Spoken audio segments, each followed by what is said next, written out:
vous allez nous faire jeter un coup d'œil sur donc, les prophéties chrétiennes. Bien, bonjour à tous.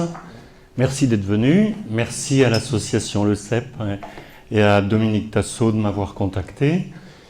Et je vais vous parler de l'avenir de la France dévoilé aux mystiques, surtout aujourd'hui où nous vivons un véritable effondrement moral et spirituel qui doit aboutir à ce que Saint Rémy annonçait à Clovis dès le début de la monarchie française, le jour de son sacre, n'est-ce pas, qu'à la fin des temps, quand la France aurait chuté dans l'apostasie, arriverait un sauveur, un roi providentiel, descendant de la branche justement des Capétiens et donc de Clovis, venant par les trois dynasties, mérovingienne, carolingienne et capétienne, comme l'écrit le marquis de la Franquerie, de la source davidique, descendant du Christ, descendant de la famille du Christ, descendant de David. Donc, cette prophétie de Saint Rémy a été rapportée par l'évêque Raban de Mort de Mayence et Hincmar. Il faut savoir, parce qu'on ne le dit pas dans l'histoire de France et certainement pas dans les écoles françaises de la République, que la veille du sacre de Clovis, Saint Rémy, l'évêque, s'était réuni avec Clotilde, Clovis et plusieurs membres de la cour. Et à ce moment-là, alors qu'ils étaient en train de répéter tout l'acte de foi du baptême, d'un coup, une lumière splendide apparut et ils entendirent tous « N'ayez pas peur, c'est moi, persévérez dans mon amour. » Alors le roi et la reine, époustouflés, se précipitèrent au pied de Saint Rémy pour lui demander ce qui se passait.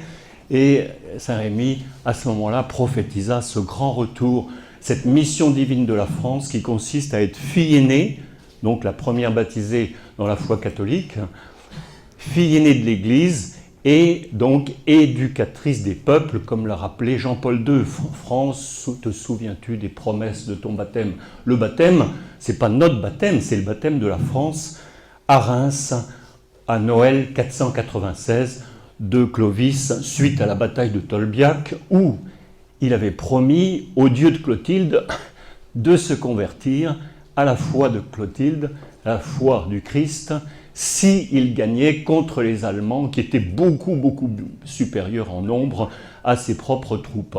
Donc, les Francs sont une tribu qui était la sienne, qui lui venait de Tournai, qui est actuellement en Belgique, mais il faut bien se rappeler que ces tribus franques venaient par justement Francus, le fils du roi de Priam, de Turquie, donc, et ils étaient mélangés aux Danaïtes et aux tribus juives qui leur apportaient justement ce sang des familles juives d'origine descendant de la famille du Christ. Donc il y a eu toute une filiation et cette tradition catholique cette tradition mystique de l'origine des rois a été rapportée par le marquis de la Franquerie dans un livre qui s'appelle « La mission divine de la France » et que je vous recommande. C'est un livre très documenté qui permet d'avoir une autre conviction que celle qu'on nous enseigne habituellement. En ce qui me concerne, comment se fait-il que je viens vous parler de ça? Eh bien, simplement, c'est tout un concours de circonstances tout au long de ma vie, depuis l'enfance, depuis mes 15 ans, jusqu'à ensuite des rencontres de différents mystiques que je n'ai pas cherchés, mais qui sont trouvés sur ma route, et au moment où, justement, ils dévoilaient un message exceptionnel. Alors j'ai connu Marthe Robin quand j'avais 21 ans, à côté de Lyon, à Châteauneuf-de-Galore. Je vous dis tout de suite, elle ne m'a rien dit d'extraordinaire, mais j'ai été très touché par le fait d'abord qu'elle me recevait dans une chambre très sombre, où on la voyait à peine, elle était paralysée des 4 membres. Elle recevait tout le monde. Elle recevait tout le monde, mais c'était très difficile d'avoir un rendez-vous, parce qu'il fallait pouvoir y aller.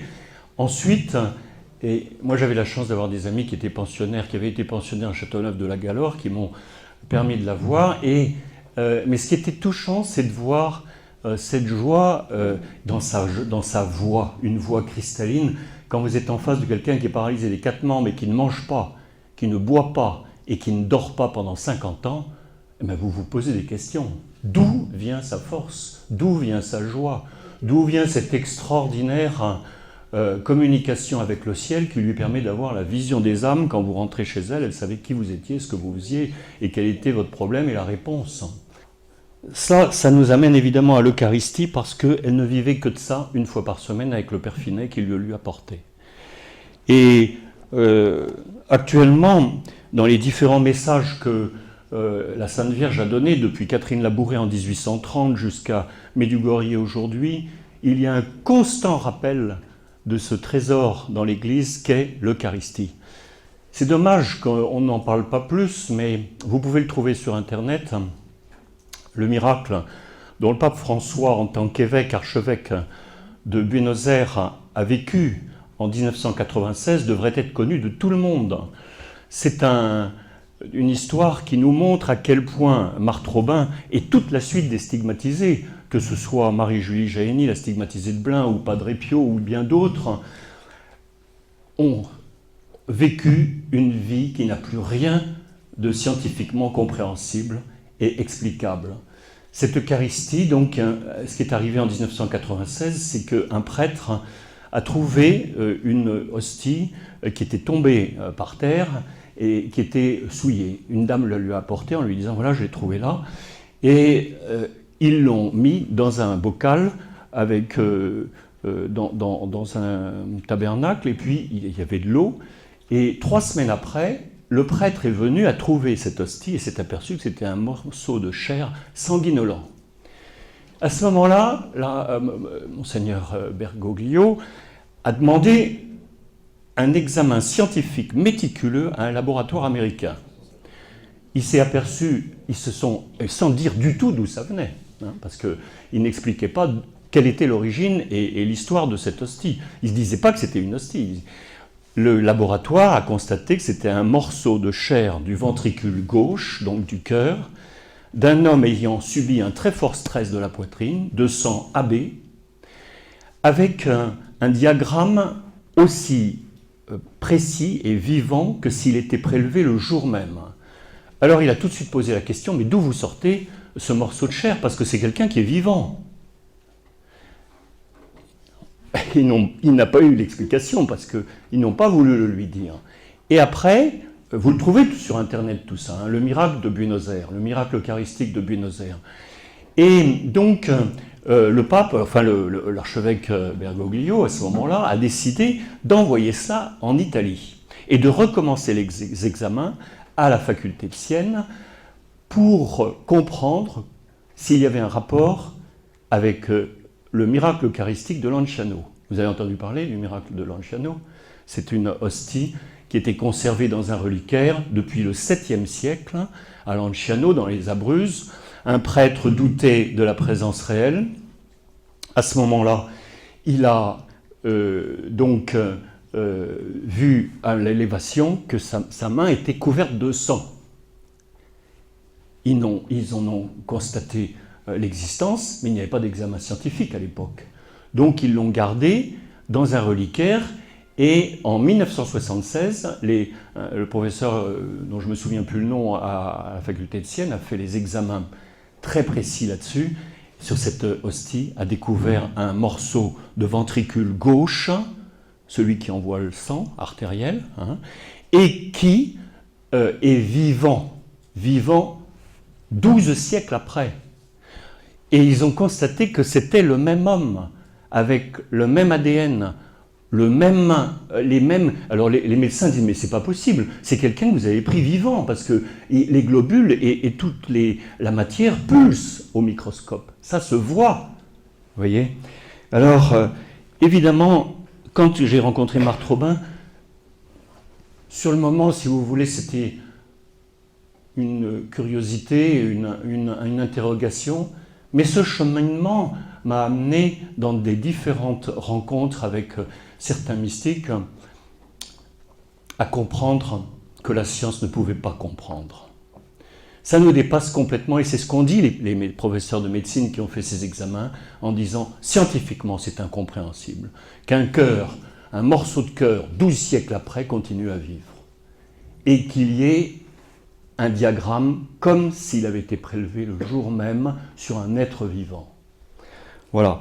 Alors, ensuite, après cela, un jour je rencontre un patient qui me dit, à l'époque j'étais kinésithérapeute, je suis devenu ostéopathe en 98 quand la loi a changé, et j'étais à Lyon, je venais de Paris, j'avais fait mes études au lycée Henri IV, et puis j'étais arrivé à Lyon chez des amis, et là, à ce moment-là, un patient arrive et me dit « mais on parle de choses et d'autres, notre métier il a l'avantage qu'on peut parler avec les gens, et on rentre un peu dans leur intimité, dans leur confidence. » Il me dit « vous savez qu'on va avoir un roi bientôt ?»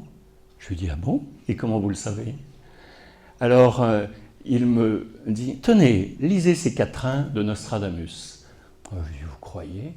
Alors je lis et je me dis que il est quand même extraordinaire que la Révolution française et tous les différents stades de l'histoire de France aient été ainsi décrits dès 1552 par un homme qui avait été découvert d'un coup à cause de son quatrain sur la mort d'Henri II, l'œil percé par la lance dans une chute entre Henri II et Montgomery. Et donc, il avait annoncé ça quelques mois auparavant, et évidemment tout le monde s'est intéressé, et les Médicis, etc., tout le monde a voulu connaître l'opinion de Nostradamus, et aujourd'hui encore des milliers de livres sortent là-dessus. Et je m'étais aperçu que c'était en Bretagne, à travers ces quatrains, que se passeraient des événements qui lanceraient cette histoire du roi. J'ai fait la relation avec les paroles de Rémy, de Clovis, la transformation extraordinaire de la France entre la féodalité et ensuite l'établissement de la monarchie des Bourbons et à travers les différentes branches, et enfin la Révolution française et les républiques qui ont amené peu à peu à l'apostasie, à la séparation de l'Église et de l'État en 1905, et enfin au triomphe de la franc-maçonnerie, qui est bien utopiste, comme ils disent, mais qui est une franc-maçonnerie spéculative, hein, qui n'a rien à voir avec la franc-maçonnerie qui bâtissait les cathédrales. Donc, après avoir compris cela, je suis parti en Bretagne. Et j'arrive en Bretagne, au bout de quelques temps, je m'installe cherchant un cabinet, et je trouve un bon local, et mon propriétaire devient un grand ami. Pourquoi ? Parce qu'il organisait des pèlerinages un peu partout, et je me suis aperçu que ce que je cherchais, j'étais venu le chercher chez lui, c'est-à-dire la connaissance avec Jeanne-Louise Ramonet à Kérésinen, et à San Damiano en Italie, et à d'autres endroits, la connaissance de ce que la Sainte Vierge annonçait dans ses messages sur l'avenir de la France. Bon, chacun a une motivation un peu différente. Il y en a qui préfèrent visiter les malades, d'autres qui préfèrent... Moi, ce qui m'intéressait, c'était vraiment l'avenir de la France et son relèvement miraculeux. Parce qu'on peut dire que si elle se relève après des présidences comme celui qui vient de mourir, qui a établi l'avortement, les unions, la pilule et toutes les mœurs complètement changées avec Giscard d'Estaing et Chirac, tout ça a été le début d'un effondrement en France qui aboutit aujourd'hui à un athéisme quasi général. Tout en voyant quand même parmi la jeunesse une renaissance extraordinaire de la foi, parce qu'il ne faut pas oublier qu'il y a quand même au profond du cœur de beaucoup de jeunes une résurgence de la foi que la franc-maçonnerie ecclésiastique ne peut pas changer. Car la franc-maçonnerie ecclésiastique est dans l'Église. Elle a été dénoncée par le père Dongobi dans le mouvement sacerdotal marial à la page 364. La Sainte Vierge lui dicte exactement comment la franc-maçonnerie ecclésiastique, branche de la franc-maçonnerie des grandes loges, influence l'Église, diminuant le plus possible le rôle de l'Eucharistie, c'est-à-dire la présence directe du Christ avec chacun de nous, et comment peu à peu, eh bien, la foi se délite. Donc, j'ai des amis francs-maçons, vous savez, mais ils ne sont pas au courant. Ils croient tous qu'ils font simplement œuvre d'école de pensée, c'est tout. Ils ne pensent pas du tout être autre chose que des chercheurs et altruistes et bienveillants qui vont peu à peu améliorer la société. Pour eux, c'est une école de pensée. Ils ne savent pas ce qui se passe au-dessus. Arrivé à un certain grade, ils doivent obéir. On ne choisit pas qui on aide ou qui on choisit. On obéit. Et à ce moment-là, on doit suivre les règles d'une secte qui est devenue ultra puissante, qui a fondé les États-Unis, ne l'oublions pas, et qui préside les plus grandes banques américaines. Et tout cela a un seul but, l'établissement du mondialisme, l'établissement d'un gouvernement mondial, géré par les algorithmes, mais que eux vont diriger. Et la première chose, c'est d'évacuer les gens qui ont une conscience chrétienne. Ça, c'est la première chose, parce qu'ils sont dangereux, les chrétiens. Parce qu'ils remettent en cause un ordre établi par leur dictat. Alors, à Kérésinène, la Sainte Vierge disait la France est appelée à être envahie et occupée par une armée russe. Vous voyez ça? Je vais vous expliquer ce qui s'est passé en 1984. Et c'est dans ce temps lugubre que vous verrez le miracle de ma présence parmi vous et que je couvrirai ces terres bretonnes de mon manteau. Et elle annonce, je vous donnerai un grand chef, un roi, un envoyé spécial de Dieu sous lequel toute justice sera rendue. Ça, c'était à Kérésinène. Elle donne des conseils extraordinaires sur la bonté, la mise en pratique de la charité, la mise en pratique du rosaire, cette prière qui rappelle sans arrêt les différentes phases de l'Évangile et qui nous permet d'approfondir et de psalmodier cette intervention céleste dans nos vies, à travers les mystères joyeux, douloureux et glorieux.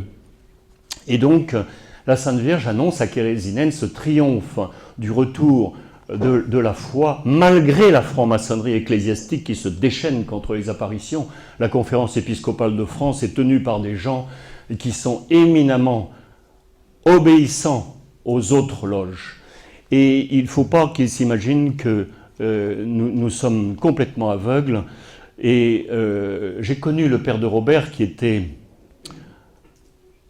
un confident et un fils spirituel du Padre Pio, et qui m'a dit un jour, on lui avait proposé d'être évêque. Et alors, comme ils font d'habitude, ils vous invitent au restaurant ou dans un repas entre francs-maçons pour voir si vous allez être accepté et si vous êtes apte. Et dînant à côté d'un grand maître, celui-ci lui dit « Mais n'ayez pas peur, on est entre nous, vous êtes nombreux, il y a beaucoup d'évêques chez nous. Vous voulez que je vous dise combien ? 62. 62 sur 102 en 1984. Aujourd'hui, les choses ne sont certainement pas arrangées. Mais voyez, le bon Dieu lui-même a une puissance de connaissance que nous ne pouvons pas comprendre. Il sait tout de chacune de nos pensées, de nos actes, de ce que nous faisons, de ce que nous imaginons, de ce que nous mimons, de notre vraie foi ou de la comédie que mènent certains. Et le triomphe du Christ est annoncé d'une façon certaine dans l'Évangile, au moment où, à la fin du chapitre 24 de Matthieu, le Christ décrit les guerres, les menaces d'épidémie, les femmes qui sont enceintes, malheur aux femmes qui allaiteront ces jours-là, etc. Et puis, il termine en disant « Alors, le signe du Fils de l'homme apparaîtra dans le ciel, et toutes les races de la terre se frapperont la poitrine. » Ce n'est pas les chrétiens. Toutes les races, c'est l'Afrique, c'est les jaunes, ce sont les blancs, c'est tout le monde à la fois. C'est l'apparition du signe du Fils de l'homme Et alors tout de suite la phrase continue avec le retour du Christ. Mais ce que nous ne savions pas, c'est qu'entre le moment de l'apparition de cette croix glorieuse dans le ciel qui fait que toute l'humanité se met à genoux, eh bien, à ce moment-là, à la fin de cette grande tribulation, à ce moment-là, il y a une conversion spectaculaire et vient la nouvelle évangélisation qu'a annoncé Jean-Paul II. Parce qu'ils peuvent, les hommes, déployer toute leur science, leur technique, leur savoir, leur plan de conquête du monde, mais en une seconde, Dieu peut manifester cette croix en pleines ténèbres et d'un seul coup convertir toute l'humanité. C'est pas du tout un problème. Dieu peut tout. Et donc, en 1982, je vais à Dozulé pour la première fois. C'est un lieu qui se trouve en Normandie. Vous voyez, j'avais une bannière du Sacré-Cœur chez moi, que j'avais fait faire comme ça pour le plaisir. Pas du tout pour l'amener à la messe ou faire des défilés ni rien. Juste pour l'avoir dans ma chambre. Et j'avais simplement fait 2 cœurs avec les 3 fleurs de lys. J'avais envoyé ça à Tain-l'Hermitage, une manufacture de drapeaux pour anciens combattants. On m'avait renvoyé une maquette parfaite, je l'avais fait tout de suite. Et cette maquette, cette bannière, un jour, j'ai voulu l'amener à une stoppeuse pour réparer certaines coutures. Vous voyez ? J'arrive chez cette dame et elle regarde ça stupéfaite. Et il y avait une grande statue de la Vierge dans son entrée. C'était quand même assez spécial dans un appartement. Et puis elle regarde ça, puis elle l'emporte, le regarde attentivement avec ses instruments, sa loupe, là, et me rapporte et me dit « Est-ce que vous connaissez le message de Dozulé ?» Ah, je dis « Non, j'ai jamais entendu parler. Tenez, je vous le donne. » Et la première fois où j'ai sorti cette bannière de chez nous, je suis parti avec ce message de Dozulé. Ce message de Dozulé a été dévoilé en 1982. C'est le plus important message jamais donné à l'Église, qui a été recueilli entièrement par des prêtres et des religieuses nommés par l'évêque de Bayeux-Lisieux, Monseigneur Badré à l'époque, et donc qui était un bon administrateur, mais il ne fallait pas lui parler de surnaturel. Il ne s'est jamais déplacé une fois en 10 ans, alors qu'il savait qu'il y avait des apparitions dans son diocèse, à Dozulé, et que tout se passait devant le Saint-Sacrement, en présence du prêtre et des religieuses. Alors là, c'était un phénomène assez spécial. La voyante s'appelle Madeleine Aumont, elle était chargée par Dieu, en fait, simplement de voir et de répéter à haute voix ce qu'elle entendait et ce que le Christ disait. Les autres ne voyaient pas le Christ, parce qu'il y avait le prêtre, l'abbé Lorcet, et les religieuses, la sœur Marguerite, Myriam et l'autre, je ne me rappelle plus, Myriam, Marguerite et Bruno. Et donc, elles ont toutes témoigné par écrit de ces procès-verbaux qui ont duré 50 apparitions. La première chose, c'était l'apparition d'une croix immense, immense, qui montait au ciel, comme ça, le signe du Fils de l'homme, la croix glorieuse, ou le signe du Fils de l'homme, et l'annonce du prochain retour dans la gloire de Jésus ressuscité. C'est le plus important message que jamais l'Église n'a reçu. Alors, en 1982, ça a été un enchaînement incroyable. J'y vais le 28 mars, puisque c'était demandé à l'Église de faire une fête solennelle de la croix glorieuse, non pas le 14 septembre, fête de l'exaltation de la Sainte Croix, mais la croix glorieuse le 28 mars. Et une croix qui était demandée à l'Église en témoignage de foi, et qui était demandée la construction d'une croix de 738 mètres de haut. Alors Madeleine, j'ai enregistré tout ça avec elle pendant une semaine, apparition par apparition, pour lui demander ce qu'elle pensait et ce qu'elle disait. Et là, vous l'avez en CD, vous pouvez le prendre. C'est 3 CD qui montrent comment une mystique a eu cette aventure incroyable de voir d'abord cette croix, de voir le Christ, de parler avec lui, de le toucher, de mettre sa main dans ses plaies de ses mains et de son côté, et de témoigner en latin, alors qu'elle ne connaissait même pas un mot de latin, et qu'en plus, en français, elle a un stigmatisme, c'est-à-dire un cheveu sur la langue. Elle avait, parce qu'elle est morte il y a 2 ans, ou 3 ans maintenant. Mais, donc, le prêtre, les religieuses, mais ne doutaient pas une seconde, parce qu'ils voyaient bien qu'elle ne pouvait pas, elle était en état extatique. Et son rôle ne consistait qu'à répéter à haute voix tout ce que disait le Christ. Bon, tout cela, c'est dans le message qui est intitulé « Ultime message du Christ à Dosulé ». Alors, pendant l'année 82, qu'est-ce qui s'est passé? Eh bien, comme je vous disais, un enchaînement incroyable.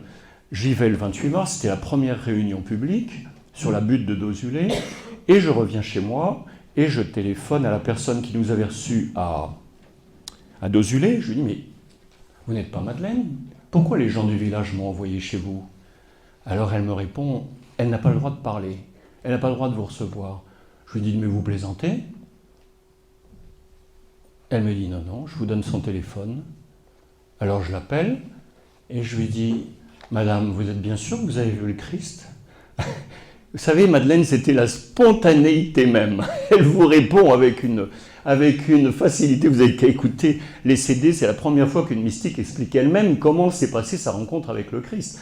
Elle me faisait penser un peu à la mère qui faisait de la publicité sur les... Pardon?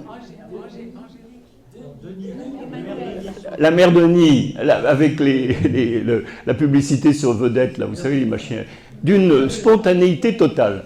Alors, donc, elle me dit, mais bien sûr, je l'ai vu, et je l'ai entendu, comme je vous entends, et si vous étiez devant moi, et je l'ai même touché, et je lui ai dit, pourquoi vous ne faites pas ce qu'il vous a demandé? Il vous a demandé d'aller dans les 320 foyers de Dosulé et de distribuer la prière que le monde entier doit réciter tous les jours pour le retour du Christ. Ah mais monsieur, l'évêque m'a interdit d'y aller. Je lui dis, comment ça interdit? Vous n'êtes pas religieuse? Personne n'a le droit de vous donner des ordres. Ça, il faut le savoir. Hein. Un directeur spirituel n'a pas le droit de donner des ordres à un laïc. Il a le droit de donner des conseils, mais jamais des ordres. Et ça, c'est le supérieur de Notre-Dame de Fatima qui me l'a rappelé l'autre jour. Un religieux, quel que soit son niveau, n'a pas le droit de donner des ordres à un laïc, même le pape. Il a le droit de donner des conseils et des ordres à un religieux dans son ordre. S'il est prêtre, il doit obéir. S'il est mystique, c'est une mystique comme, par exemple, la sœur Catherine Labouré, elle doit obéir à sa supérieure. Le père Dongobi ou le padre Pio obéissaient à ses supérieurs. Interdit de confession, interdit de messe. Ma seule gloire, c'est d'obéir, disait le padre Pio. Oui, parce que c'était un calvaire pour lui. Mais en fait, nous, laïcs, nous sommes devant le Christ qui est l'Église. Je suis la seule, pure, unique Église, dit le Christ à Sainte Thérèse. C'est lui l'Église. Et les autres ne sont que membres de l'Église, ministres de l'Église, sans aucun doute, mais nous n'avons pas à obéir aveuglément à des consignes fausses. Voyez? Alors, Madeleine me dit, écoutez, je lui dis, écoutez, puisque c'est comme ça, moi je suis laïque, je ne suis pas de votre diocèse, et je vais aller à Dosulé distribuer les 320 prières que le Christ vous a demandé de distribuer. Alors il y a un temps de silence, puis elle dit, écoutez monsieur, je n'ai pas le droit de vous autoriser, mais je n'ai pas le droit de vous interdire, faites comme vous voulez. Oui, elle était habile. C'est un peu la réponse de Jeanne d'Arc, vous savez, quand on lui demandait, est-ce que vous êtes en état de grâce? Bon, et donc, eh bien, 15 jours plus tard, avec beaucoup de difficultés, parce qu'on ne voulait pas nous vendre les messages, finalement la personne nous les a vendus et on est venu les distribuer. Les 320 messages aux 320 foyers. Et là, il s'est passé des choses qui nous dépassent, mais dont on s'est rendu compte bien après. Parce que sur le moment, on se disait, bon, bah, c'est comme ça. On ne voyait pas l'enchaînement, mais le bon Dieu, lui, il savait très bien. Un ami m'appelle, il avait vu cette bannière chez moi, il me dit, mais dis donc, tu veux pas venir avec nous en Pologne? On part en Pologne avec un éditeur qui va distribuer de la nourriture dans les Carmels, ils crèvent de faim. C'était en 83, c'est le communisme, on passe la frontière avec les Vaupeaux qui nous passent les miroirs sous la voiture et qui hurlent parce qu'on descend des voitures, de nos petits camions, et on va faire le tour des Carmels. Et pendant tous ces 15 jours de distribution de nourriture, eh bien, je parle avec l'éditeur et je lui explique ce que c'est que le message de Dossulet. C'est incroyable, c'est merveilleux, c'est l'annonce du retour du Christ et des promesses de miséricorde inouïes à ceux qui viennent à cet endroit avant que l'Église ne l'ait reconnu. Bienheureux les appelés de mon Père qui ont trouvé la joie et la paix sur cette terre de Dossulet, mais combien le nombre sera grand quand le monde entier viendra se repentir au pied de la croix glorieuse que je vous demande de faire élever. Ça, c'est la première parole dite à Paul VI dans une lettre dictée à la sœur Jeanne d'Arc qui était venue et qui était présente à la 33e apparition, le 4 juillet 1975. Et Madeleine était chargée par le Christ de répéter à haute voix ce qu'elle notait. Il dictait tout doucement et elle notait cette parole, que cette 33e apparition qui résume, et je vais vous la lire, le message. Monsieur le curé venait d'annoncer une 3e dizaine de chapelets. Tout à coup, la lumière apparaît. Jésus me regarde, puis regarde sœur Jeanne d'Arc et me dit « Dites ceci à haute voix. Voici ce que doit écrire la religieuse. Cette lettre s'adresse au chef de l'Église. » Le pape, Paul VI à l'époque, 4 juillet 75. C'est Jésus de Nazareth qui vous la dicte par la bouche de sa servante. Il dit, la parole que je viens de vous dire, « Bienheureux les appelés de mon Père qui ont trouvé la paix et la joie sur cette terre de Dossulet, mais combien le nombre sera grand quand le monde entier sera venu se repentir au pied de la croix glorieuse que je vous demande de faire élever. Le temps n'est plus où je ressuscitais les corps, mais le temps est venu où je dois ressusciter les esprits. » Ça, c'est une parole très importante, parce que l'Antichrist est annoncé à la fin comme faisant des miracles extraordinaires, des guérisons, et même de soi-disant résurrections qui, comme le disait Mélanie de la Salette, Mélanie Calva, ne dureront pas plus d'1 heure, pour ne pas offenser Dieu. Comprenez bien ceci. Les jours qui précédèrent le déluge, les gens ne se doutaient de rien jusqu'à l'arrivée du déluge qui les emporta tous. Mais aujourd'hui, vous en êtes avertis. Vous vivez le temps où je vous disais, il y aura sur cette terre des bouleversements de tout genre. L'iniquité qui est cause de misère et de famine. L'iniquité, c'est l'injustice, la spéculation, les mensonges, les trafics. Les nations seront dans l'angoisse, des phénomènes et des signes dans le ciel et sur la terre. Donc ça rappelle chapitre 24 de Matthieu. Aussi tenez-vous prêts, car la grande tribulation est proche, telle qu'il n'y en aura pas eu de pareil depuis le commencement du monde jusqu'à ce jour, et qu'il n'y en aura jamais plus. Je vous le dis, cette jeune génération ne passera pas avant que cela n'arrive. Donc c'est les jeunes, à l'époque, en 75, moi j'avais 36 ans, j'avais 28 ans, c'est la jeune génération, nous sommes la jeune génération des années 75, vous voyez.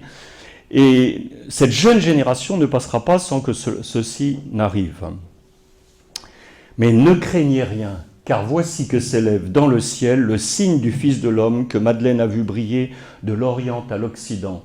Vous, chef des églises, alors, il ne dit plus chef de l'église, il dit chef des églises. C'est prophétique sur l'union des églises. Il n'y aura qu'un seul troupeau, un seul pasteur, après la grande tribulation. Quand chef tout... au singulier ou... Pardon ? Chef au singulier. Chef au singulier, à la première ligne de la lettre du Christ au pape, et là, chef au pluriel, après la description de la grande tribulation. C'est-à-dire que le pape devient chef des églises réunies en une seule. Il n'y aura qu'un seul troupeau, un seul pasteur avant le retour du Christ. Vous, chefs des églises, en vérité, je vous le dis, c'est par cette croix dressée sur le monde que les nations seront sauvées. Mon Père m'a envoyé pour vous sauver. Le moment est venu où je dois verser dans les cœurs humains ma miséricorde. Mon message ne doit pas dormir à l'ombre d'un tiroir, mais il doit être vérité et lumière pour le monde entier. Cette croix glorieuse doit être élevée pour la fin de la sainte année, car elle sera l'ultime sainte année. Alors, et ensuite, il disait, Satan séduit, dans une autre apparition, Satan séduit les esprits, les rend capables de détruire l'humanité en quelques minutes. Si l'humanité ne s'y oppose pas, je laisserai agir. Et ce sera la catastrophe telle qu'il n'en a pas eu depuis le commencement du monde et qu'il n'y en aura jamais plus. C'était quoi ? La description nucléaire, décrite en quelques minutes. Et si l'homme ne s'y oppose pas, c'était ça qui était intéressant, c'était conditionnel. Et la fin, vous voyez, avant la fin du siècle, c'était annoncé à Fatima, c'était annoncé à La Salette, c'était annoncé à Dozulé. En 1984, qu'est-ce qui s'est passé? Ça, vous ne le savez pas. Et personne n'a été au courant parce qu'on n'en a pas parlé. En 83, j'ai fait des conférences toute l'année sur le message de Dozulé aux quatre coins de la France, grâce à cet éditeur qui a publié dans sa revue Le Sourire de Marie quelques articles que j'avais faits. Et à ce moment-là, qu'est-ce qui s'est passé? Rome a été au courant. Jean-Paul II est intervenu. Il a demandé à son confesseur, qui s'appelait le père Joseph Gréco, maintenant qu'ils sont morts, je peux vous le dire, de nous faire venir à Rome. Ça s'est passé début décembre, le 3 décembre 1983. Le père Gréco, les amis qui m'avaient invité à venir, m'avaient dit « il faut que tu viennes, tu fais des conférences, il faut que tu expliques, etc. » Le père Gréco, il avait très bien compris, il n'avait pas besoin de moi, ni le pape. Mais seulement, ils avaient besoin de savoir ce que les laïcs avaient compris. Alors, pendant 3 jours, ils nous interrogent. Ils me demandent à chaque fois, qu'est-ce que vous dites sur ça, etc. Comment vous interprétez cette parole du Christ, etc. Et donc, il nous dit le 3e jour, maintenant vous allez écrire une lettre à Jean-Paul II, je vais lui la mettre demain à 9h sur son bureau. Et donc, en tant qu'intime du pape, puisqu'il était son confesseur, il avait accès direct. Et donc, nous faisons une demi-lettre, une demi-page, lui demandant de faire une enquête canonique sur les apparitions de Dozulé et d'intervenir lui-même le plus vite possible. Jean-Paul II était un évêque, un ancien cardinal de l'Est, il venait de Pologne, il connaissait les communistes, il connaissait leur stratégie, il connaissait tous les rouages du communisme et du KGB. Qu'est-ce qu'il fait? Il prévient tous les évêques du monde entier. Le 25 mars 1984, il leur ordonne de faire la consécration du monde au cœur immaculé de Marie. À cause de ce qu'il venait de lire, parce qu'il savait que la guerre nucléaire était imminente. L'URSS ne s'était pas effondrée à l'époque. Alors, le 13 mai, jour de Notre-Dame de Fatima, le 13 mai 1984, les Américains s'aperçoivent avec stupéfaction que leur sismographe s'agite d'une façon incroyable et que ça dure 1 semaine. Ils se disent, c'est pas possible, il y a des tremblements de terre sans arrêt en Russie. En fait, ce qui se passait, c'est que la plus grosse base soviétique était en train d'exploser et d'un bâtiment à l'autre, l'explosion se propageait à la base de Mourmansk, à côté à Severomorsk. Et que toutes leurs réserves de missiles et de munitions de la mer de Barents étaient en train de partir en fumée. Première chose. 6 semaines après la consécration, et le jour de Notre-Dame de Fatima, alors que le pape venait de consacrer avec tous les évêques du monde, pas la Russie, mais le monde au cœur immaculé de Marie. Mais bien sûr, ça incluait la Russie.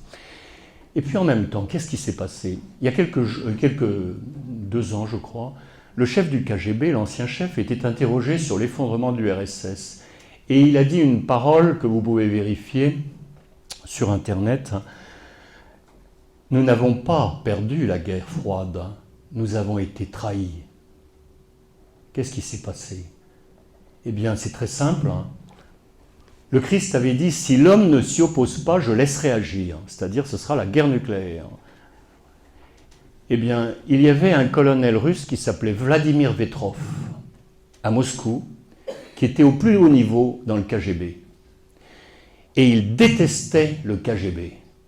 Il avait été à l'ambassade de Moscou à Paris pendant plusieurs années et il était devenu amoureux de la France. Vous voyez. C'était devenu un grand admirateur de la culture française et il s'était passionné en fait pour notre pays.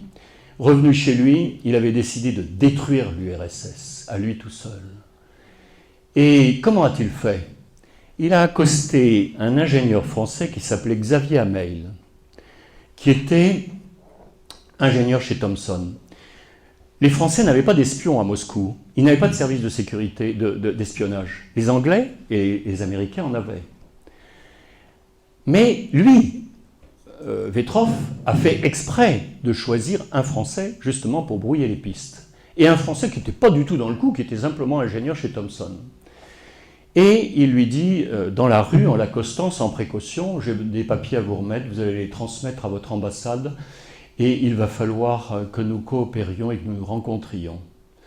Alors, vous pouvez lire ça sur Internet, c'est un film qui a été fait, qui s'appelle l'affaire Farewell. Farewell, c'était le nom de code qu'on a donné à Vladimir Vétroff, et qui a joué un rôle exceptionnel dans l'effondrement du RSS. Quand les services de sécurité français, le SDEC, s'est aperçu de ça, Mitterrand a été mis au courant tout de suite. Il était président et il n'était pas aimé du tout de Reagan ni de la reine d'Angleterre parce qu'il avait des communistes dans son gouvernement. Mais vous savez, Mitterrand, c'est un type à double face. Il était aussi bien avec l'extrême droite qu'avec l'extrême gauche. Et en fait, il était pour lui et il savait manipuler parfaitement les foules. Stupéfait de voir ce qu'on lui remettait, il décide de tout prendre en main lui-même et de ne plus avoir d'intermédiaire entre cet ingénieur, le responsable du SDEC et lui-même, et de prendre l'affaire en main. Et il téléphone à Reagan en disant « J'ai tous vos codes nucléaires, j'ai sorti les dates et les heures de tout ce qui se passe à la Maison-Blanche. » Alors Reagan éclate de rire, il dit « Mais oui, bien sûr !» Et il commence à lui sortir 2-3 codes. Et là, Reagan ne rit plus du tout. Et il lui dit « Taisez-vous, taisez-vous !» Parce qu'il y a des grandes oreilles. Et naturellement, ils savent très bien repérer et comprendre ce qui se passe, les services d'espionnage. Et donc, Vladimir Vétroff donne des documents tellement nombreux à l'ambassade de France qu'ils sont submergés. Et surtout, il leur donne la liste de tous les espions russes en Europe, en Angleterre et aux États-Unis. Et il décide d'arrêter tous les espions le même jour à l'aube, le même moment. C'est l'effondrement du KGB.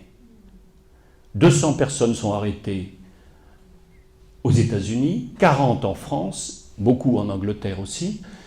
Et à ce moment-là, il s'est passé une chose stupide. Fabius était Premier ministre. L'ambassadeur de Russie lui demande audience, entrevue, et puis il lui demande pourquoi vous renvoyez tous ces gens-là, qu'est-ce qu'ils vous ont fait? Et Fabius lui sort la liste. Bon, alors évidemment, le pauvre Vétroff est arrêté, s'est fait exécuter après avoir certainement été passé à tabac avec leur méthode là-bas à la Treblinka. Toujours est-il que la Russie soviétique s'est effondrée juste après à cause du fait que le KGB n'avait plus du tout ses bras et ses oreilles. Voyez. Et donc en 89, c'était l'effondrement du mur de Berlin sans une goutte de sang. Et c'était vraiment l'intervention de Jean-Paul II qui a permis tout ça en faisant cette consécration de la Russie au cœur immaculé de Marie en 1984. La grande tribulation a été reportée de 30 ans. Et maintenant, ça recommence. Nous y sommes de nouveau. Nous sommes repartis dans cet incroyable destin qui vient de l'apostasie de la France. C'est pas seulement la PMA, c'est pas seulement les manipulations génétiques, mais c'est la prise en main du pouvoir par la franc-maçonnerie au plus haut niveau pour véritablement mettre le pays en coupe réglée et pour l'obliger à avoir des lois conformes à leur dictat. Eh bien, donc là, j'ai rencontré en 2011, alors c'était toujours avec le même éditeur. Un jour, il avait une sciatique, je lui téléphone, on venait de visiter l'abbaye de Port-Royal, et il me dit, je ne peux plus travailler, j'ai tellement mal. Bon, je lui dis, écoute, attends, tu plaisantes, tu ne vas pas t'arrêter de travailler à cause d'une sciatique. Je viens, bon, on règle le problème, et en sortant, il me dit, dis donc, je viens d'éditer un livre, je te le donne. En remerciement, il ne savait même pas ce qu'il y avait dans son livre. Il venait d'éditer un livre parce qu'un prêtre lui avait demandé de l'éditer. Et ce livre, c'est celui-ci, « Seul l'amour sauvera le 3e millénaire ». Il est préfacé par 4 prêtres qui en ont fait le discernement sur cette Martine, la personne qui reçoit ces messages, qui était mariée, maintenant elle est veuve dans la foi catholique, mère de famille nombreuse, et qui a reçu ces locutions pendant 10 ans à l'époque, maintenant ça fait 20 ans, Et par obéissance à son père spirituel, parce que c'est difficile de la faire bouger, elle a fini sur la demande du Christ par transcrire dans ce volume une partie de l'enseignement pour notre 3e millénaire. Et alors là, le Christ lui fait une explication extraordinaire de l'avenir de la France et de l'amour trinitaire. Il dit, vous voulez aimer, mais vous ne pouvez pas aimer, car vous ne connaissez que l'amour humaniste, l'amour humain, mais l'amour trinitaire, c'est bien au-dessus. Et il explique donc dans des phrases, dans des paroles qui sont extrêmement poétiques, en vers de 6 pieds, parce que c'est impossible à faire des vers de 6 pieds sur plusieurs tomes comme ça. Donc ce qu'est l'amour, le grand mystère de l'Eucharistie, le grand mystère du sauvetage de la France. Il annonce qu'il vient reprendre aux francs-maçons le gouvernement de la France, que le vrai roi de France, c'est lui, le Christ, et que celui qui est choisi pour gouverner la France, après celui qu'il a, et qui ne va pas durer, celui qui est choisi descend des Capétiens, descend du grand roi, c'est-à-dire Saint-Louis, descend du roi martyr, c'est-à-dire Louis XVI, et de sa succession par Louis XVII. Et donc, il dit, ne cherchez pas le roi, ne le désignez pas. Soyez humbles, soyez sages. Dieu seul choisit le roi.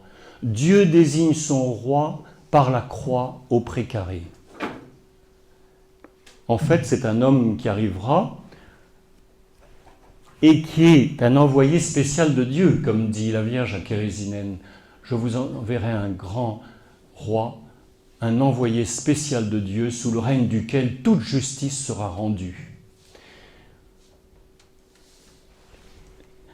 Et il nous décrit en détail donc tout ce qui doit arriver. C'est extraordinaire de voir avec quelle poésie, quelle douceur, quelle bonté le Christ peut parler de ce roi et du relèvement de la France. Il aborde tout dans ses vers, aussi bien les cultures maraîchères que les problèmes des pêcheurs, que les problèmes des fives, le bocal de l'enfer comme il l'appelle, que le problème du genre, en disant « Hommes et femmes, je vous ai fait respecter la volonté de Dieu », et annonçant le grand ouragan, les grandes tempêtes à la suite des modifications des lois divines. Ça, c'est imminent. Les grandes, et il dit, c'est dans l'ouragan que je retrouverai mon peuple qui se mettra à genoux. Il annonce le triomphe de la croix. Sans arrêt, il dit que la croix va apparaître. Et il nous demande... Alors, donc quand je lis ce livre, je téléphone ensuite à Jacques Kayser et je lui dis, mais écoute, tu publies un tas de révélations, de voyances... Bon, moi j'écoute d'une oreille parce que les 3/4, je pense que ce sont des charismatiques ou des gens qui... Mais là, c'est plus du tout pareil. Là, on rigole plus, c'est comme à Dosulé. Ce sont des paroles qui viennent du Christ et c'est impossible qu'elle invente tout ça. J'ai été la voir à Reims, j'ai été vérifier tout ce qui se passait. J'ai vu une femme extrêmement simple comme à Dosulé. Madeleine était la femme d'un ouvrier, elle aussi, elle était coiffeuse. Et elle est en retraite maintenant, bien sûr. Mais si vous voulez, c'était la simplicité même. Et surtout, les textes sont d'une beauté littéraire, mais extraordinaire. C'est vraiment le grand poète. Ça ressemble à Jacques Prévert. Et on retrouve d'ailleurs des paroles et des répétitions. « Prends contact pour œuvrer, formez ma tendre armée, faites mon association, cœur croisé de l'amour. » Alors nous avons fait cette association, j'ai fait en mi-2011, on a fait donc un livre, j'ai fait un livre qui s'appelle La Nouvelle France, où on explique en détail le parcours de l'historique de Clovis et de la naissance de la France, et surtout là tout ce qu'annonce le Christ, en demandant au cœur croisé, comme il dit, il a un cœur croisé de l'amour, de prier. Il dit que la seule solution, ce n'est pas la politique. Ce ne sont pas les grands débats, du tout. Il parle des grands débats en disant qu'il faut désenchanter la France, et non pas enchanter la République, comme ils disent. Qu'il faut désenchanter la France et la ramener à Dieu. Il annonce avec une douceur incroyable que Paris est en grand danger, la terre est en grand danger, la guerre est à vos portes et vous ne priez guère. La guerre vous guette, Dieu a besoin de vous, soldats de la prière, Dieu a besoin de vous, priez pour éviter la guerre, Dieu vous supplie, enfants. Donc pour répondre à cette demande, nous avons rassemblé les bonnes volontés peu à peu. Vous voyez, j'avais mis une petite annonce dans la revue Le Sourire de Marie, demandant à un informaticien bénévole, parce que je ne voulais pas rentrer dans des histoires d'argent, de cotisation et tout. On a fait une association qui s'appelle Cœur croisé de l'amour. On n'a fait qu'obéir, hein, on n'a rien inventé. Et on a fait un site internet qui s'appelle lanouvellefrance.fr. Vous pouvez aller dessus et vous aurez tous les renseignements. Là, en minuscule, là, trait d'union sous le 6, nouvelle, trait d'union sous le 6, France avec un petit F, hein, parce que la Nouvelle-France, c'est le Québec. France avec un petit S, f.fr. Voilà, là, vous aurez tous les grands articles qu'on fait, les principaux, et notamment sur le pape François avant-dernier pape, hein, sur la mission divine de la France, sur le roi annoncé, qui est le roi, qui n'est pas le roi, les Orléans, celui qui se dit Louis XX, il ne descend pas du roi martyr. Louis XX descend du 12e enfant de Godoy, qui était Premier ministre de Charles IV, et amant de la reine Marie-Cécile de Bourbon, Marie-Louise de Bourbon. La reine l'avait pris comme amant, et Charles IV était presque aussi au pied de Godoy que sa femme. Ils vivaient un couple à 3, et elle a eu 6 enfants de ce Godoy et 6 de son mari auparavant. Et la maison d'Espagne actuelle descend effectivement de ces Godoy. D'ailleurs, quand un ADN a été fait sur Juan Carlos, il n'y avait pas de sang Bourbon dedans. Quand il y a eu une demande de paternité, de recherche de paternité par une certaine personne qui prétendait avoir un enfant de lui, il n'y avait pas d'ADN Bourbon. Donc, pardon ? Non, non. Alors, oui, descendant du roi martyr. Alors, bien sûr, il y a des quantités de théories, Nondorf par exemple, ou le frère de Louis XVII qui ne serait pas mort et que non. Dieu seul connaît l'homme. J'ai connu un prêtre qui avait connu son père. C'était le père Mathieu. Vous pouvez aller sur Internet, il y est aussi. Le père Mathieu était exorciste, capucin, et supérieur du couvent des Capucins de Besançon. Et il m'a dit, un jour, j'avais été faire une conférence à Besançon, il m'a dit, vous savez, j'ai connu son père, j'étais son précepteur, et je l'ai présenté à Pie XII dans les années 50, mais il n'est plus en France. Et c'est ce que dit le Christ ici, dans l'appel au roi. Hein, l'appel au roi, parce que le Christ disait « Osez l'appel au roi ». Madame Kayser, là, qui a succédé à son mari à la tête des éditions Résiac, me demande l'année dernière, Jean, il me faut un livre dans 15 jours. Je lui dis, enfin, vous plaisantez, comment je vais faire un livre en 15 jours? C'est impossible. Alors il me dit, si. Ah, je lui dis, bon. Et puis je me souviens de cette parole, osez l'appel au roi. Alors, je le rappelle, on va faire l'appel au roi et je vais prendre les principaux articles que j'ai écrits sur Internet. Et en 15 jours, c'était fait. C'était incroyable, hein? C'était impensable de faire un livre en 15 jours. Venez, roi de France, Dieu vous mande. Eh bien oui, il faut lire ces paroles merveilleuses du Christ qui annoncent cette arrivée du roi. Alors, notre association, vous pouvez en faire partie, c'est gratuit, il n'y a jamais eu de cotisation, nous n'acceptons aucun argent, aucun don. Et il suffit de vous inscrire sur Internet, sur le site lanouvellefrance.fr. Le but, c'est de prier. Prier tous les jours. Et dans cette brochure, l'Armée des Cœurs Croisés, nous avons les prières dictées par le Christ à Martine, pour le roi. Je vais vous donner quelques paroles. La prière des enfants gagnera cette guerre par Marie la maman. Paris sera sauvé. Voyez ? À la Salette, Paris sera brûlé. Marie-Julie Jaïni, la stigmatisée de Blain, annonçait « Paris sera détruit. Il ne restera que quelques personnes pour sortir. » Tout cela était conditionnel pour nous obliger, nous demander de prier. Et là, le Christ dit que la seule solution, c'est le rosaire. Il dit que la Vierge a reçu le pouvoir par Dieu d'arrêter la guerre, d'arrêter les catastrophes. Et il nous demande, Dieu a besoin de vous, soldats. Faites prière pour éviter la guerre. Dieu vous supplie, enfants, de prier notre Père en faisant l'union des prières d'Église. Cessez vos chamailleries. Cessez donc vos querelles, l'heure est de vous assembler en commune prière.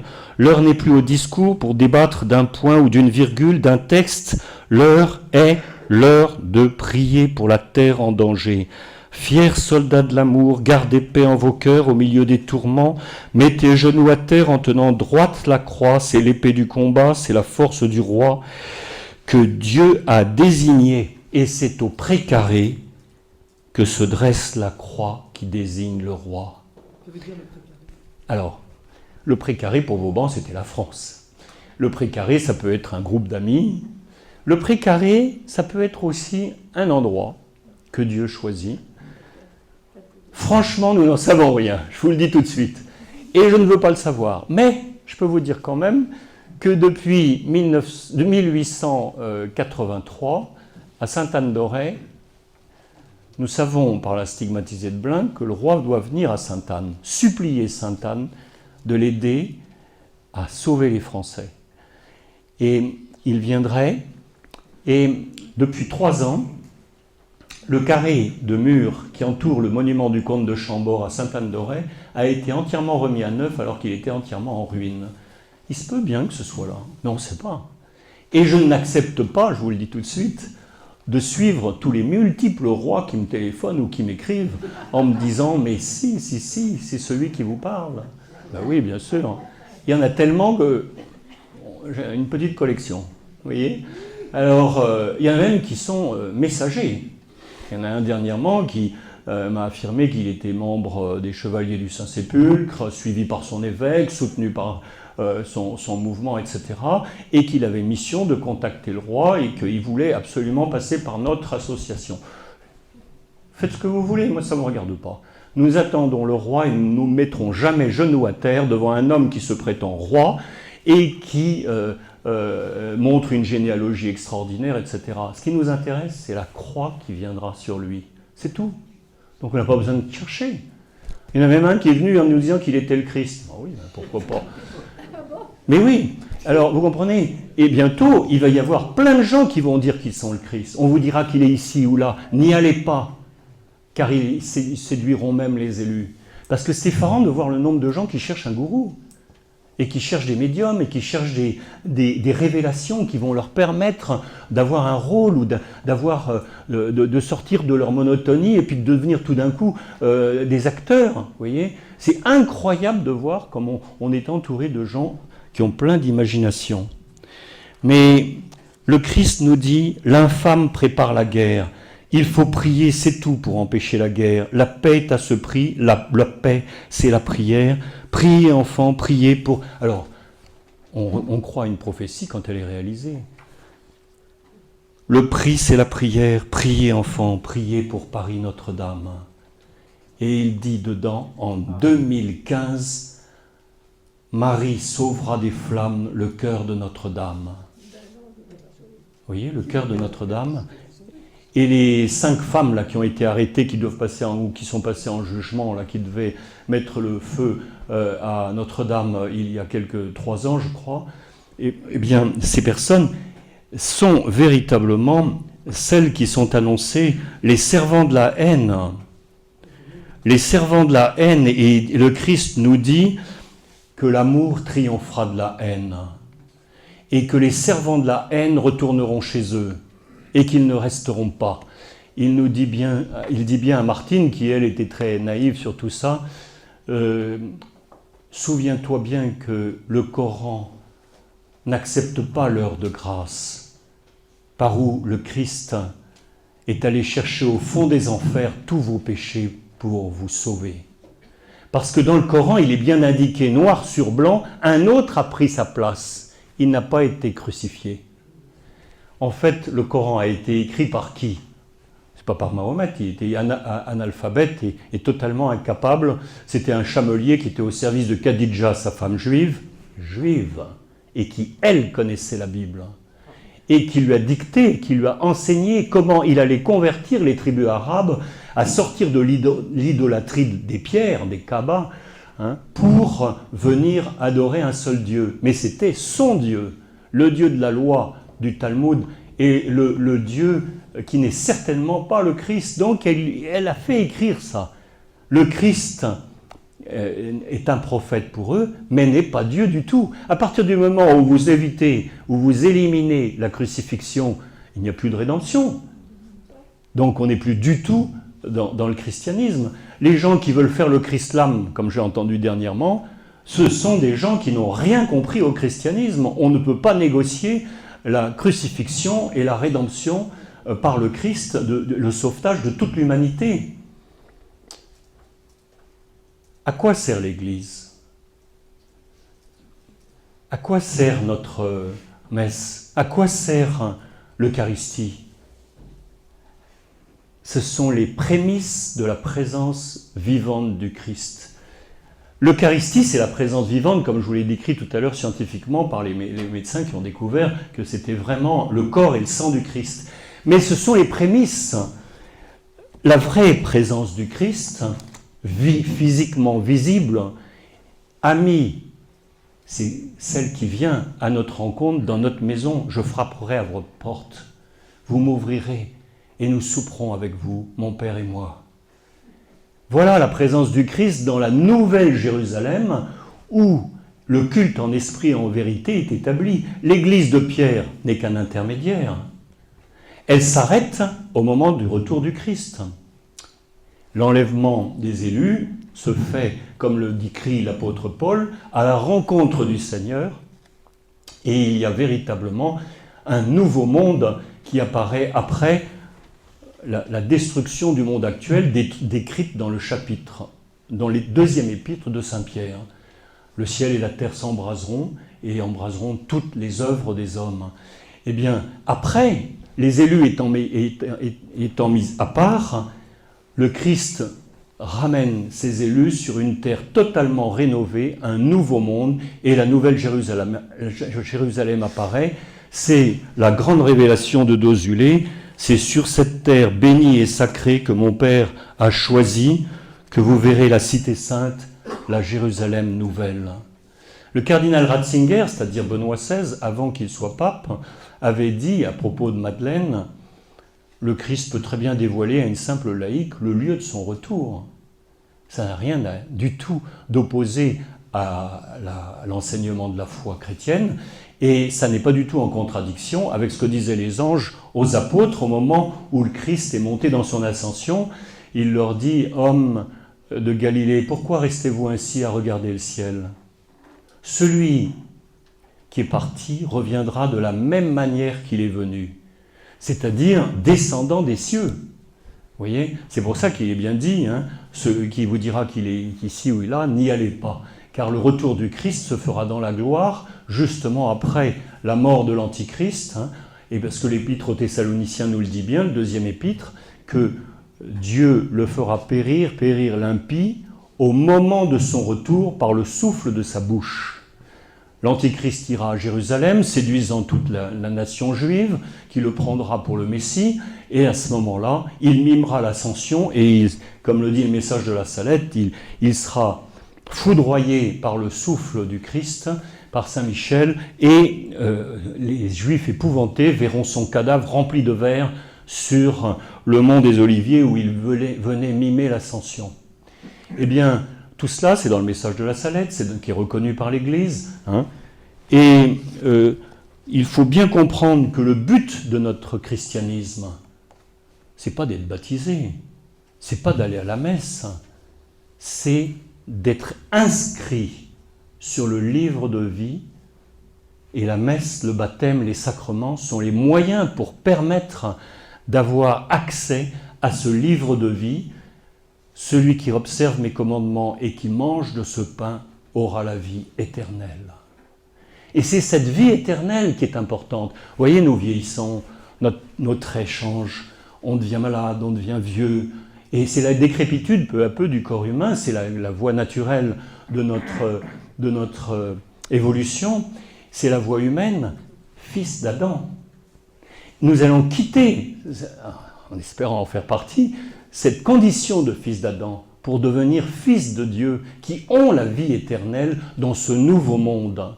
Et ce nouveau monde, C'est bien sûr le chapitre 21-22 de l'Apocalypse de Saint Jean, la description de cette nouvelle terre, de mer, il n'y en a plus. Il n'y a plus de mer. Une nouvelle conformation géographique. De temple, je n'en vis plus. La liturgie a disparu. On a changé d'église. C'est un peuple de prêtres qui vit là. Le peuple de prêtres, comme nous dit la Bible, ils furent prêtres pour un jour, quand ils vivaient dans l'abstinence. Et c'est un peuple de prêtres parce qu'ils sont sanctifiés par la présence du Christ qui vit au milieu d'eux et qu'ils adorent et qu'ils voient tous les jours. C'est une nouvelle vie où de pleurs, de cris, de morts, de malades, il n'y en a plus. Et tout le problème de notre fin de vie, de notre vie actuelle, c'est d'accéder à ce monde. C'est pas d'accéder à l'église catholique ou d'aller à la messe. Ça, c'est le restaurant qui nous donne la possibilité de vivre et d'avancer. Ce qui compte, c'est d'accéder à cette nouvelle vie que le Christ annonce et qu'il promet. Eh bien, dans le message de Dossulet, vous voyez, qui est un message d'une bonté extraordinaire, le Christ dicte ce que tout le monde devrait savoir, ce que tout le monde devrait connaître. Voici ce que je promets à l'humanité tout entière quand elle connaîtra mon message et le mettra en pratique. Alors là, c'était suite à une apparition du Christ, toujours à la place du Saint-Sacrement. De sa main gauche, Jésus écarte sa robe de sa poitrine, c'est ce que dit Madeleine, et Jésus me sourit et me dit « de son cœur ». Je reprends donc tout haut, de son cœur sortent des rayons rouges et blancs, sa main droite est tendue vers nous. Je répète chaque phrase qu'il me dicte avec tant de douceur. « Les flammes de mon cœur me brûlent, dit Jésus. Plus que jamais, je veux les verser à chacun d'entre vous. Voici ce que je promets à l'humanité tout entière quand elle connaîtra mon message et le mettra en pratique. Le premier jour, et il y a 9 promesses qui sont exactement celles qui ont été promises à Sœur Faustine, l'apôtre de la miséricorde. J'adoucirai l'amertume où se plonge l'âme des pécheurs. Je multiplierai de grâce l'âme des prêtres et des religieuses, car c'est par elles que doit être connu mon message. Je garderai près de mon cœur les âmes pieuses et fidèles, elles m'ont réconforté sur le chemin du calvaire. Je verserai les rayons de ma grâce au moment où ils connaîtront mon message aux païens et à tous ceux qui ne me connaissent pas encore. Vous voyez, c'est merveilleux, c'est la conversion de l'islam, c'est la conversion du protestantisme et de l'orthodoxie à la foi unique. J'attirerai à l'unité de l'Église l'âme des hérétiques et des apostats. Je recevrai dans la demeure de mon cœur les enfants et les âmes humbles, afin qu'ils gardent une affection spéciale à notre Père des cieux.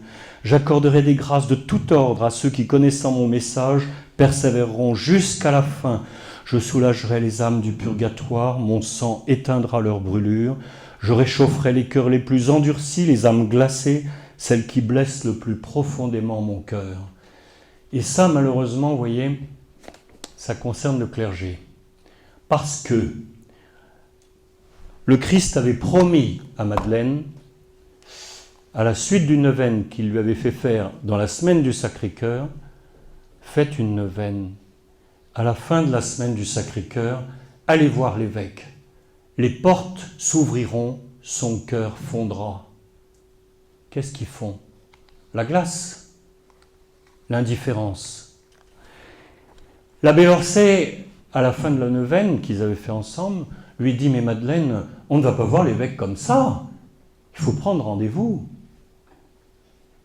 Et Madeleine, catastrophée, lui dit « Mais c'était dans la semaine du Sacré-Cœur, à la fin de la semaine, son cœur fondra. » Et il lui dit « Non, vous devez obéir, on doit toujours obéir. » Ça, c'est une faute capitale d'un directeur spirituel. Madeleine est une laïque, elle n'avait pas à obéir. Elle devait écouter les conseils et suivre la voie de sa conscience. Et elle écrit elle-même dans son journal « Pour faire plaisir à Dieu, pour faire plaisir aux hommes, j'ai désobéi à Dieu. Je crois que Dieu me le reproche. » Vous voyez, nous avons une grave responsabilité individuelle. Personne ne pourra dire « Oui, mais mon curé m'a dit ça » ou « Je me suis défalqué sur l'ordonnance de tel ou tel évêque. » Non, c'est à nous de choisir si nous suivons le Christ ou telle personne.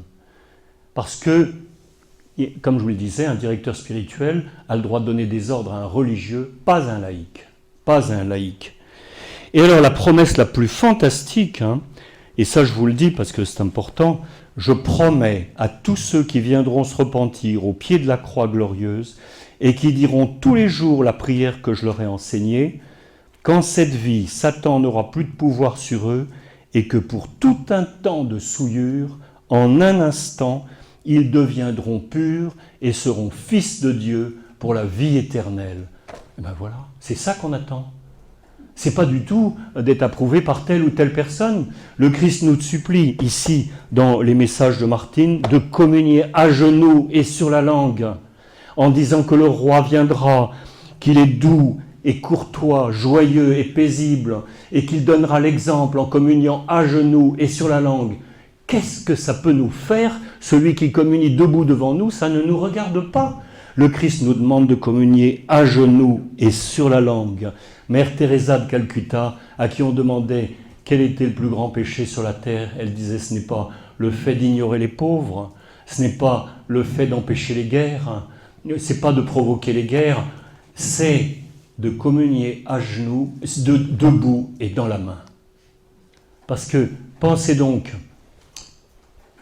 si cette hostie, c'est ce morceau de cœur, de sang abbé, dont les globules pulsent, et qui est celui d'un homme stressé par un coup de lance.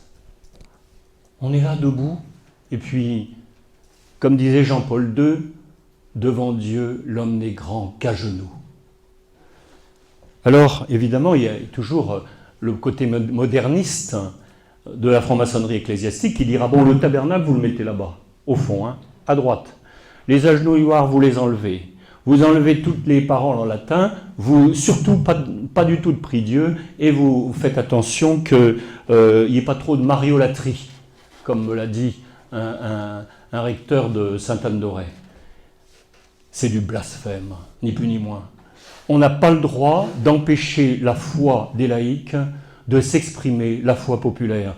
J'ai vu une femme âgée qui avait un déambulateur, qui arrive pour communier, qui se met à genoux avec la plus grande difficulté. Et ce prêtre me répond, c'est pitoyable. Je lui réponds, Père, c'est pas pitoyable, c'est touchant. C'est quand même extraordinaire de voir l'indifférence, la froideur, le manque de chaleur humaine des professionnels. Voyez ? Bon, on le trouve ça aussi à l'hôpital, les professionnels de la santé qui se fichent un peu de ceux qui gémissent. Mais ça, on doit absolument lutter contre cette froideur et cette indifférence que l'on voit de plus en plus dans le modernisme. Et quand tous les hommes verront la croix à la fin des 3 jours de ténèbres qui sont imminents et qui vont arriver à la fin de la grande tribulation, jours de ténèbres qui sont décrits par le prophète Joël, annoncés par le saint Padre Pio, annoncés par la stigmatisée de Blain et annoncés par le Christ ici à Martine, et il nous dit bien, ne pas sortir de chez soi pendant ces 3 jours. Il fera nuit 3 jours et 3 nuits. Et ça se terminera par l'apparition de cette immense croix visible du monde entier. Et toute la France se mettra à genoux. Seulement quand ils sortiront, ils s'apercevront que les 3/4 de l'humanité a disparu. C'est ce qu'annonce le Padre Pio, c'est ce qu'annonce la stigmatisée de Blain, c'est ce qu'annonce des quantités d'autres saints. C'est 3 jours et le roi est annoncé quand la France sera bien dépeuplée. Je ne veux pas vous faire de peine, mais je vous dis clairement, Saint Séraphin de Sarov, qui était un grand saint russe, qui vivait dans les années 1820-1830, avait fait beaucoup de prophéties sur les Romanov, sur tout ce qui devait se passer, etc. Tout s'est réalisé à la lettre. Il avait annoncé un grand retour de la foi en Russie, un grand retour de la foi en France, après 3 jours de ténèbres, durant lesquels les 3/4 de l'humanité disparaissaient. Il disait que la nouvelle capitale serait Reims, que Paris aurait disparu, mais il nous dit bien ici, le Christ, que si nous prions, quand Saint-Denis commencera à flamber, Paris sera sauvé. Passer des nuits entières à prier le rosaire, et Paris sera sauvé. Il nous le dit, il nous le répète. C'est pour ça qu'on incite toutes les semaines les gens à faire partie des chœurs croisés, et la seule condition qu'on demande, c'est simplement de prier chez soi, en utilisant ces prières que le Christ a dictées. Et Saint Séraphin de Sarov a annoncé qu'il resterait 17 millions de personnes en France après. voyez le traumatisme.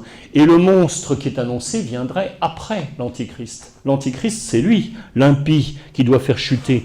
Et le roi vient uniquement, pas pour rétablir une noblesse ou une aristocratie. Les gens qui se disent « Ah, il doit être de la noblesse », mais enfin, ils n'ont rien compris. Il ne s'agit pas de ça du tout. Il s'agit de sauver l'humanité des pièges de l'Antichrist qui vient et qui commence déjà son travail, même à Rome. Vous voyez, les théories du genre, j'ai appris que l'Institut Jean-Paul II maintenant était tout d'un coup favorable, dans certains cas, à l'homosexualité, mais enfin on est devenu fou, on est devenu complètement fou. C'est l'inversion complète des valeurs. Hein. Le Lévitique dit bien que ces hommes-là seront mis à mort et qu'ils recevront le sang qu'ils ont répandu.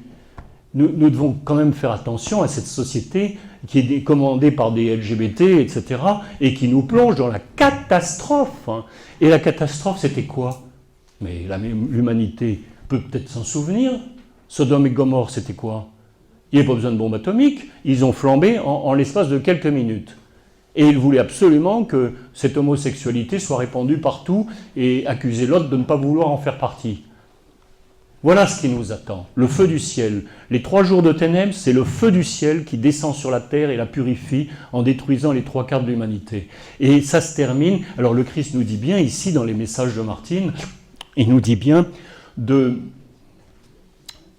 dans la joie pendant ces 3 jours de ténèbres, dans la joie de la victoire qui vient après l'orage, et dans la joie du triomphe du Christ qui vient après l'orage. Il dit bien, Martine lui dit, mais tu vas tous nous détruire. Il répond, je viens détruire l'œuvre de Satan. Je viens reprendre aux francs-maçons la France et la ramener à Dieu. Voilà. Alors je vous conseille vivement de lire Seul l'amour sauvera le 3e millénaire. C'était le premier tome qui est préfacé par 4 prêtres. La Nouvelle France, ça c'est le livre que j'ai écrit sur les différents justement messages qu'elle a reçus. C'est une synthèse un petit peu, et surtout de l'histoire de France et de Clovis et de la mission divine de la France. Et puis d'écouter ce témoignage de Madeleine qui est touchant. Hein, parce que les gens qui l'écoutent, ils disent mais on a l'impression que Jésus est là. Oui. Parce que moi j'ai enregistré en 1983 et ça s'est passé juste après les apparitions, parce que la dernière c'était en 82, c'était tout frais pour elle, vous voyez. Et donc elle avait parlé avec très peu de gens encore par rapport à après. Et puis ensuite j'ai fait celui-ci là, l'appel au roi. Alors ça je vous conseille aussi, vous verrez différents articles sur Pape Pape François, le vrai roi choisi par Dieu, le roi que j'ai choisi, la légitimité du roi, la mission des cœurs croisés, l'appel à la prière, sortez mes cœurs croisés, c'est l'urgence, l'accueil du roi au précaré. Alors justement, hein, tout ce que vous me demandiez, le triomphe de Marie imminent, la tempête approche, l'avertissement et le miracle de Garabandal, et le 3e secret de Fatima, qui a été révélé par Monseigneur Balducci, qui était un ami de Benoît XVI, et qui a révélé aussi des choses que l'Église ne veut pas divulguer, mais vous le retrouvez sur Internet aussi, les paroles de Monseigneur Balducci sur les humanités que l'Église a reconnues et qui sont en amitié avec Dieu, d'autres humanités que la nôtre. La croix de Dozué a été construite? Ah non, elle n'a pas été construite, non. Les 3 évêques qui se sont succédés, Monseigneur Badré-Piquant et Boulanger actuellement, n'ont rien voulu faire, rien. Comment expliquez-vous que cette croix qui doit apparaître est visible du monde entier? Oui. On est pris à la lettre qu'il fallait la construire nous. Oui, attendez, ça ce sont 2 choses différentes. Il est annoncé que cette croix sera la dernière demandée à l'Église et qu'elle la construira, mais après, hélas. Et le Christ disait bien, s'il en est ainsi, le nombre des sauvés sera petit. Vous voyez, à Abu Dhabi, vous voyez les tours qu'ils font, ça extasie les architectes du monde entier. Hein, ils sont stupéfaits de voir ces prouesses d'architecture. Mais si vous aviez... Oui, c'est faisable, bien sûr, c'est faisable. Ça a été demandé aussi au Liban, pourquoi ça a été demandé en France aussi? Ça a été demandé en France par le Christ, là, dans ses révélations, en 1973, dès 1973, en disant à l'évêque qu'il lui dictait sa loi. donc élever la croix glorieuse de façon à ce que tous puissent venir s'y repentir, parce qu'il dit que l'arrivée de la Nouvelle Jérusalem se fera sur ce lieu. Je vais vous lire la 48e pour que vous compreniez bien pourquoi ça a été demandé à cet endroit. Hein. Donc la 48e apparition, c'est la plus grande révélation que l'Église ait jamais reçue. Dites-leur ce que vous voyez. La lumière apparaît à la place du Saint-Sacrement, un peu plus large que d'habitude. Je fais aussitôt le signe de croix comme Jésus me l'a demandé. Jésus apparaît, me sourit, me dit, dites-leur ce que vous voyez. Et elle décrit la vision de Saint Jean. Je vois Jésus assis, devant lui une table comme l'autel. Et l'autel qui est dans la chapelle n'y était plus. C'était une table blanche, comme de la pierre blanche. Sur cette table, des livres étaient ouverts, 6 ou 7. Je ne sais pas exactement. Puis un autre livre ouvert également que Jésus tient dans ses mains. Il me dit ensuite, « Voulez-vous avoir la gentillesse de dire ceci à haute voix ?» Je répète chaque phrase. Attention, vous tous qui tenez voilés les paroles prophétiques qui vous ont été remises, le livre que je tiens entre mes mains, c'est le livre de vie que mon Père vient de me donner le pouvoir d'ouvrir. Et c'est sur cette montagne bénie et sacrée, lieu qu'il a choisi, que va se rénover toute chose. C'est ici que vous verrez la cité sainte, la Jérusalem nouvelle. Nouvelle, ce qui veut dire que ce n'est pas l'ancienne. Et voici qu'apparaîtra la demeure de Dieu parmi vous. Mais alors se frapperont la poitrine ceux qui luttent et refusent d'entendre les paroles que cette humble servante a prononcées. Vous, à qui j'ai demandé d'annoncer mon message, vous êtes coupables de laisser le monde dans l'ignorance de ce qui doit arriver bientôt. Ne vous appuyez pas sur votre propre réflexion. Pourquoi luttez-vous, puisque je vous ai donné ma grâce dogmatique? Par pitié, je vous demande de m'écouter. Mon cœur déborde de miséricorde. Jésus se lève, la table disparaît, il me sourit longuement, puis il me dit « Dites aux prêtres et à tous ceux que vous rencontrerez ce que vous venez de voir et d'entendre, vous vous en souviendrez toute la journée. » Puis Jésus disparaît et je retombe dans les ténèbres. Vous voyez? Elle me disait, Madeleine, en plein soleil, nous sommes dans les ténèbres. En plein soleil. Elle disait, vous n'imaginez pas la lumière qui ne fait pas mal aux yeux, qui émane de Jésus. Et on est dans une joie extraordinaire en sa présence. Voilà cette plus importante apparition, la 48e. Évidemment, il a été demandé aux laïcs, devant la désobéissance des prêtres, puisqu'ils n'ont pas voulu le faire connaître. Chacun disait, ah, mais l'évêque a dit non. Et l'évêque, Monseigneur Boulanger, ah, j'ai envoyé le dossier à Rome, c'est entre les mains de Rome. Oui, mais si chacun fait ça, ça veut dire que personne ne fait rien. Vous voyez? C'est pour ça qu'il est dit dans la prière. Alors, je vous l'ai dit quand même, la prière, parce que ça, c'est important. On arrête? Après ça. D'accord. Jésus de Nazareth a triomphé de la mort. Son règne est éternel. Il vient vaincre le monde et le temps. Pitié, mon Dieu, pour ceux qui te blasphèment. Pardonne-leur, ils ne savent ce qu'ils font. Pitié, mon Dieu, pour le scandale du monde. Délivre-les de l'esprit de Satan. Pitié, mon Dieu, pour ceux qui te fuient. Donne-leur le goût de la Sainte Eucharistie. Pitié, mon Dieu, pour ceux qui te persécutent, aujourd'hui encore plus qu'hier. Verse dans les cœurs humains ta miséricorde. Pitié, mon Dieu, pour que ton règne arrive, mais sauve-les. Il en est encore temps, car le temps est proche, et voici que je viens. Amen. Viens, Seigneur Jésus. C'est le Maranatha de la fin, vous voyez? Voilà. Eh bien, oui? 738 mètres, oui. C'est la hauteur du Golgotha. Oui. 738 mètres, c'est un chiffre symbolique. 7 plus 3, ça fait 10. Plus 8, ça fait 18. C'est 3 fois 6. Verticalement, 3 fois 6. Jésus met sur la croix le péché d'iniquité de l'Antichrist. Et latéralement, 123 mètres de chaque côté. 1 plus 2, ça fait 3. Plus 3, ça fait 6. Au milieu, il y a le 6 du 666. Et de l'autre côté, il y a 6. Vous voyez? C'est la crucifixion de l'Antichrist et du péché originel et la rédemption de l'humanité. Saint Michel Archange, de ta lumière, éclairez-nous. Saint Michel Archange, de tes ailes, protège-nous. Saint Michel Archange, de ton épée, défends-nous. C'est le jour de la Saint-Michel aujourd'hui. Hein. Et nous allons à l'association des Cœurs Croisés, que vous pouvez contacter sur Internet, lanouvellefrance.fr, organise notre dernier pèlerinage. On a fait un pèlerinage, peut-être avant-dernier, on a fait un pèlerinage l'année dernière chez Mère Yvonne Aimée. Elles sont nos 7 marraines. Mère Yvonne Aimée à Malétroit, Sœur Claire Ferchaud à Loublande, Jeanne-Louise Ramonet à Kérésinène, Marie Martel à Tilly-sur-Seul, et Jacqueline Aubry à l'île Bouchard, qui a été reconnue par Monseigneur 23, et ensuite Marie-Julie Jaény, et pour finir Marie-Olive, Marie du Christ Roi, qui a une grande mission pour le roi, une grande mission. Le Christ lui a promis qu'elle reviendrait accomplir le rôle de Jeanne d'Arc pour guider le roi à Reims. La grande mission de Jeanne d'Arc, la mission posthume de Jeanne d'Arc, c'est elle. Voilà.